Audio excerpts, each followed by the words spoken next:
Majazan. Figuratively, khatam is used when something is a done deal, there's no more work needed, necessary, and that's when you put a khatam. Allah says, khatam Allahu ala qulubihim. Allah placed what is roughly called a seal on their hearts.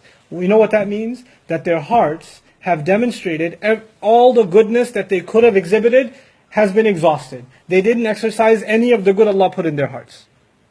There's nothing left to show. And so Allah decides there's no more reason for them to give them a chance anymore. Allah has placed the seal on their hearts. By the way, I emphasized in the previous ayah, they were stubborn. You remember that? Allah never seals anybody's heart until they exhibit stubbornness. Allah doesn't just randomly decide, this one's heart is sealed, and that one's heart is sealed. Allah will throw in hell whoever He wants, and throw in Jannah whoever He wants. No. People are actually responsible for what they do to their hearts, and then eventually Allah allows it to happen. You know, one of the great teachers of Quran nowadays, Muhammad Ratib al-Nabulsi, may Allah protect him and preserve him, Syrian family, you know, in his lectures he says something really cool. He says, you know, a car is supposed to run on gasoline, and you put cooking oil in there, and you put some, you know, salt in there, and then it doesn't run, and then you say Allah didn't want it to run. This car was made to run a certain way. If you don't operate it the right way, then yes, Allah didn't make it run, that's because you're stupid. You're right, at the end of the day Allah made it not run anymore. It is Allah, musabbibul asbab. But He didn't just do that without some divine intervention, lightning struck and the car stopped running. You made it stop running. You didn't get diabetes because Allah sent an angel injecting you with diabetes. You kept eating Swiss rolls all night, boxes after boxes. You did this to yourself. When human beings suffer consequences in this world, physical consequences, we understand that it is us that are to be held partial. You know, there are things beyond your control, but there are things, harmful things that happen to you because of you. There are people who don't watch their cholesterol, don't eat healthy, sit around and don't do any exercise, and then have a heart attack and say, Qadrullah, Qaddarallah ma sha'a fa'al. Because Allah's Qadr, Allah is testing us. Go take a walk, man. Then you blame the Qadr of Allah. Where did you get Qadr of Allah from? The same principles that apply in the physical world. You don't take care of a car, Allah will let it go bad. You don't take care of your health, Allah will let you get sick. The same principles apply in the spiritual world. When you don't exercise the strength of your heart to accept a good message, when you don't try and remember Allah, when you don't abide by Allah's law, when you keep on forgetting Allah, then there will be consequences on your heart. At the end of the day, Allah will allow it to be sealed. If you want to show that behavior, if you want to be irresponsible, then you don't get to blame Allah. Khatam Allahu ala qulubihim, I would argue, is because these people they made it a done deal on their own in the previous ayah. And that's why Allah sealed it. Fine, have it your way. Be a terminal case. Then don't say, oh, Allah is going to give shifa, you know, it's stage 4 diabetes and you're still eating chocolate cake. Like, Allah will give shifa.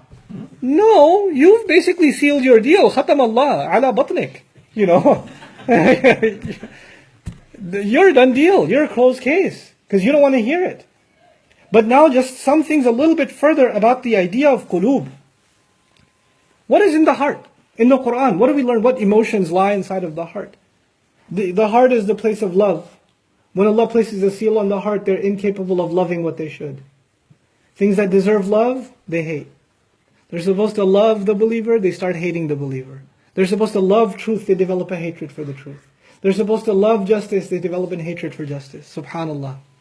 When the heart is sealed, the heart includes mercy, rahmah. But when the heart is sealed, rahmah is gone. These people can say the most cruel things and do the most cruel things because the heart is sealed. The heart is the place of gratitude. Shukr comes from the heart. And when the heart is sealed, these people feel no gratitude. They feel no reason to thank anyone, and they feel entitled to everything. The heart is the place of fear. And when the heart is sealed, they feel no fear for any of the things they do. They have no fear of consequence. The heart is the place of hope. These people are completely hopeless. They have no hopes in the akhirah, no hopes in the good of anybody else. They don't even hope better for themselves. They consider everything fatalistic. Just do whatever you want to do and however you do it because life sucks anyway. That's their mentality. They're hopeless people because the heart is locked. The heart is the place of guilt. Because when you do something wrong, Allah put a fitrah in the human being, a nafsul lawama, you feel bad. But when the heart is sealed, you can do the most horrible thihs and still be proud of them. زَيَّنَ لَهُمُ الشَّيْطَانُ أَعْمَالَهُم. That's when the heart is sealed. Shaitan beautifies their deeds to them. The heart is the place of shame, of istihya. These people have no shame left. When the heart is dead, then it doesn't matter how lewd, how vile, how vulgar these people are in their speech, in their actions, in their clothing. It won't matter to them. They'll actually take what Allah in the fitrah of the human being, in the nature of the human being made ugly, and they'll make it beautiful for themselves. The heart is the place for responsibility, a sense of responsibility. You owe responsibility to your neighbor. You feel obligation to your children. You feel obligation to your spouse, your parents, etc. When the heart is sealed, you feel no responsibility towards anybody else. The heart, most importantly, I would argue, is the place of dignity. Allah Azza wa Jal dignified people. And the sense of dignity you get is in the heart. Like the respect you feel for your teacher is in your heart. The respect you feel for Islam, for Rasulullah ﷺ is in your heart. The respect you should have for yourself is in your heart. But when the heart is sealed, then there's no sense of dignity left. Not for others and not even for yourself. When Allah says that He sealed their hearts, this is no small problem. This is not just they're not going to believe. Everything good that comes from the heart is gone. Everything good, the entire fitrah of the human being locked away, stolen from them. Subhanallah. This is not just talking about anybody who disbelieves. This is talking about vile, wretched people. And now, so pay attention to the sequence. عَلَى سَمْعِهِمْ عَلَى قُلُوبِهِمْ. He placed a seal on their hearts. And then He says, وَعَلَى سَمْعِهِمْ. And on their hearing. The hearts were already sealed. So then the hearing, it didn't even matter what they heard. Because whatever they heard could never make its way to the heart. There are people that when the heart is completely sealed, they hear something good and it almost bothers them. Because it's trying to break through a seal. So they just stop. Can we change the channel? Can we listen to something else? Can we change the subject? I can't hear this. Allah's put a seal on their ears. They could be in the best of gatherings. Everybody else around them is tears out of the love of Allah, out of the fear of Allah, out of hope and out of mercy. But they're the only ones that are like, when are we leaving? What are we doing here? No, nothing moves. Nothing moves inside the ear. Because the ear is directly connected to what? The heart. They're put next to each other in the ayah. See that? The heart is sealed. And then what's so surprising that the ear has been sealed? And then He says, وَعَلَى أَبْصَارِهِمْ غِشَاوَةٌ. And finally, on their eyes, there's a cover. That is to suggest they're blind. Allah placed a cover over their eyes.